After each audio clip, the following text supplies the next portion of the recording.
मेरा हृदय बड़ा विदीर्ण है। इन दृश्यों को देखकर, बंगाल के हमारे हिंदू भाइयों के दृश्यों को देखकर मैं रात को सो नहीं पाता।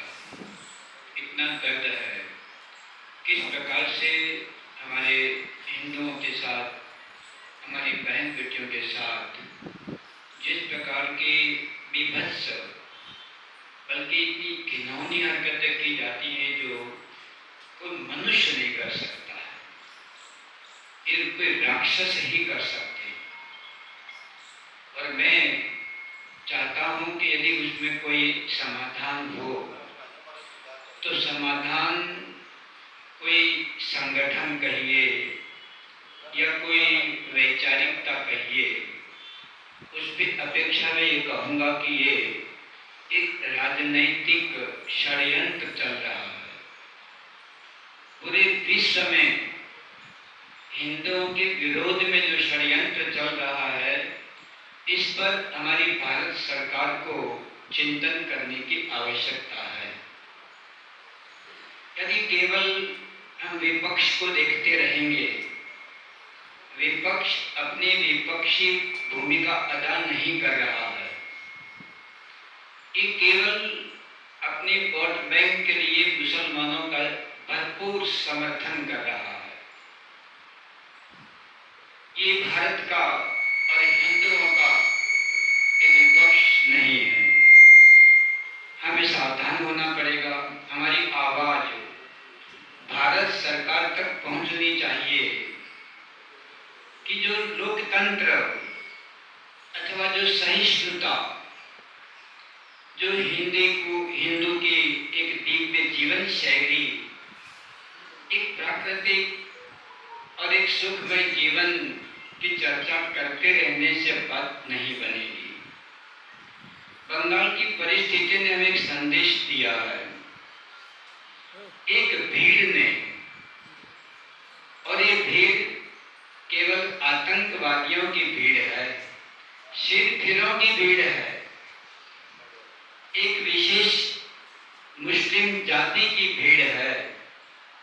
इस भीड़ के सामने बंगाल का लोकतंत्र और बंगाल की सरकार एकदम पंगु हो चुकी है। भीड़ क्या नहीं कर सकती है? यदि भीड़ पूरे देश के लोकतंत्र और वहां की सत्ता को पलट सकती है और वहां पर इतना विभत्स कार्य कर सकता है, हमारे पास भीड़ नहीं, हमारे पास एक लोकतांत्रिक शक्ति होनी चाहिए। लोकतांत्रिक शक्ति कमजोर हो गई है, आपको बता रहा हूं मैं। जैसा मैंने अध्ययन किया, लोकतंत्र की ठीक से परिभाषा भी नहीं आ पाई है। इसी प्रकार विपक्ष की भी भूमिका इस समय पर खतरनाक है। विपक्षों के नाम मुझसे ज्यादा आप जानते हैं। ये हमारे नहीं है।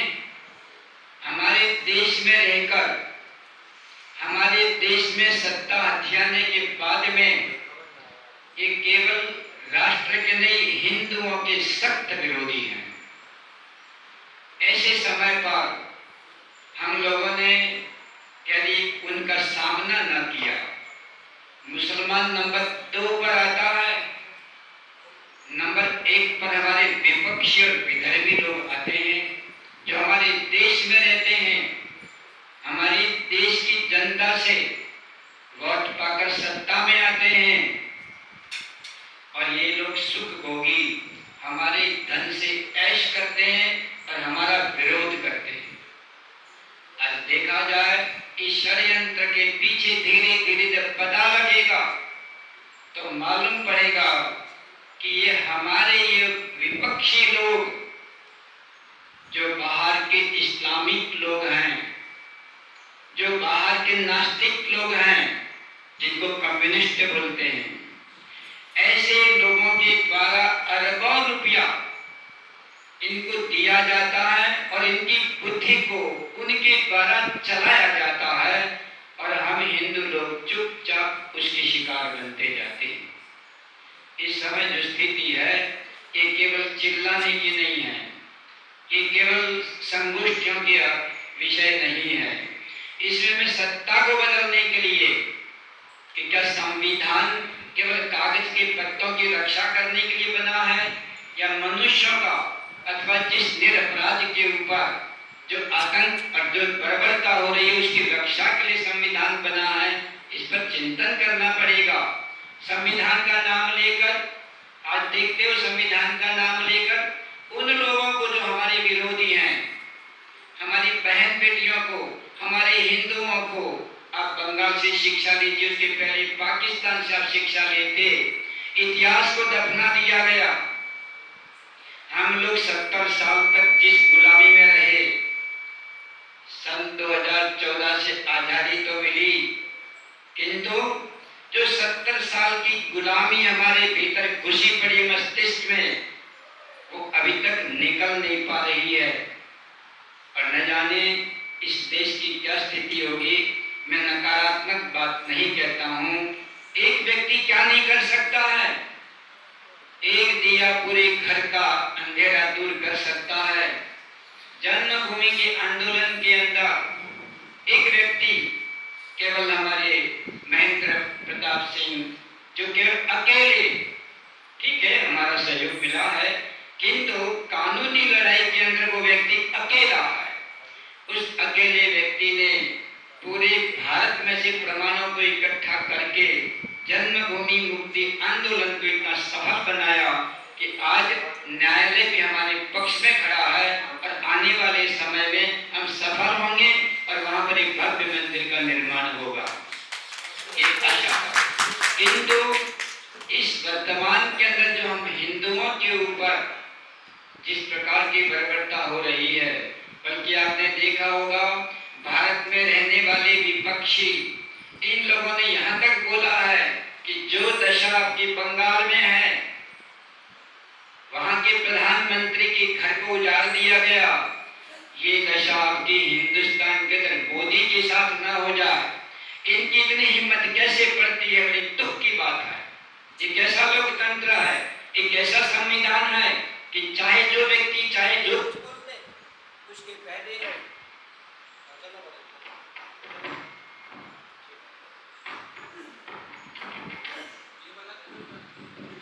ठीक है, चल रहा है। बस 2 मिनट केवल, क्योंकि समय का अभाव है। पूरी बात सभी लोग ऐसा करेंगे तो बहुत समय लगेगा। हमें लोकतंत्र की ताकत को पहचानना पड़ेगा और विपक्षियों के भीतर चल रहे षड्यंत्रों को भी आपको पहचानना पड़ेगा। अपने उन भाइयों को जगाना पड़ेगा जो केवल शराब पीकर और पैसा लेकर इन मतों को खरीदते हैं, जो मुफ्त के अंदर बिजली देते हैं, मुफ्त का राशन बांटते हैं, मुफ्त की यात्रा करवाते हैं, इनके पसीना बहाकर खाने की उनको हिम्मत नहीं देते हैं। इस देश का क्या होगा? मैं तो कभी कभी सोचता हूँ ये देश भिखारियों का देश हो जाएगा, भिखमंगों का देश हो जाएगा। हम लोग उठकर ये क्यों नहीं कहते हैं कि हम लोग 2 रोटी के लिए भी पसीना बहा के 2 रोटी खाएंगे? हम लोग बाहर की मांगी हुई रोटी नहीं खाएंगे जब तक एक व्यक्ति के अंदर ये पुरुषार्थ नहीं लगेगा। और हमारी सरकार, कोई भी सरकार हो, हम कहते हैं इस प्रकार के भंडारे अथवा इस प्रकार का मुफ्त का राशन देने की अपेक्षा यदि हम लोगों ने बड़े बड़े कोई अच्छे उद्योग को लगाया होता और कहा होता 1-1 लाख आदमी इसमें सर्विस करेगा, नौकरी करेगा, पसीना बहाएगा, इसको 2 तनख्वाह देंगे, किंतु भीख मांगने पर 2 रोटी देंगे। यदि ये बात हमारे पास होती तो आज ये देश आगे बढ़ता। तो दुर्भाग्य की बात है कि इस देश का क्या होने वाला है, ये चिंतन का विषय है। तो आप सब लोग चिंतन करिएगा, हम लोग अवश्य में सफल होंगे। ये नकारात्मक बात नहीं कहता हूँ कि आपके भीतर जो ना समझी, उस ना समझी को एकदम समझदार बनकर इस देश को कैसे बचाया जाए, हिंदुओं को कैसे बचाया जाए, इस विषय पर चिंतन करना है। और राजनीति में अपनी ताकत को दिखाना है। क्यों? जो सत्ता करता है तो सत्ता वाले के पास में 2 बल होते हैं, उसके पास सत्ता का बल भी होता है और इसके पास अर्थ का भी बल होता है। वो पूरी दुनिया को बदल सकता है। यदि अमेरिका जैसा देश पूरी दुनिया को झुका सकता है तो भारत तो इसे 100 गुना अधिक धनवान है। हम लोग बोलते हैं 10 टन सोना उस मंदिर में, 50 टन सोना उस मंदिर में, 2 टन सोना उस मंदिर में। हम लोग क्या बता रहे हैं? हम लोग उन सिर फिरे लोगों को, इन लुटेरों को हम ये बता रहे हैं हमारी खजाने यहाँ पर गड़े पड़े हैं, ये तलवार की धार देते हैं और हम लोगों का जो रखा हुआ धन है जब भी आए हैं लूट कर ले गए हैं। अब इसकी घोषणा क्यों करते हो? इसको सरकारी खजाने में जमा क्यों नहीं करते हो? अभी सरकारी खजाने में मंदिरों का हजारों टन सोना यदि सरकार के पास आता है तो अमेरिका का डॉलर हमारे रुपये के सामने 2 कौड़ी का हो सकता है। ये भारत 10 सोने से भरा हुआ है। तो हमारी पॉलिसी ऐसी है कि वो हमारे लाखों टन सोना, इनकी सुरक्षा के लिए करोड़ों रुपया खर्च करते हैं। हमें तो आश्चर्य होता है कि जो सोना काम में नहीं आता है तो मिट्टी क्यों नहीं कहते हो? यदि सोना तो जब काम में आता है तो सोना होता है और रखे रखे 100 साल 200 साल पड़ा रहता है कि मिट्टी से ज्यादा उसका कोई महत्व नहीं है। मैं उन मंदिरों के लिए भी कहता हूँ कि जिनका धन केवल मंदिरों के खजानों में गड़ा पड़ा है वो सरकार के खजाने में आना चाहिए और ये पूरे सार्वजनिक रूप से जनता के काम में लगना चाहिए। तो ये देश अमेरिका को 100 गुना पीछे छोड़ सकता है। ये हमारी राजनीतिक ताकत होती है और ताकत के आगे सभी झुकते हैं। शेरों की बलि कभी नहीं लगती है, बलि होती है तो बकरों की बलि लगती है। हम तो शेर जैसे लोग हैं तो हम अपनी ताकत का परिचय देंगे।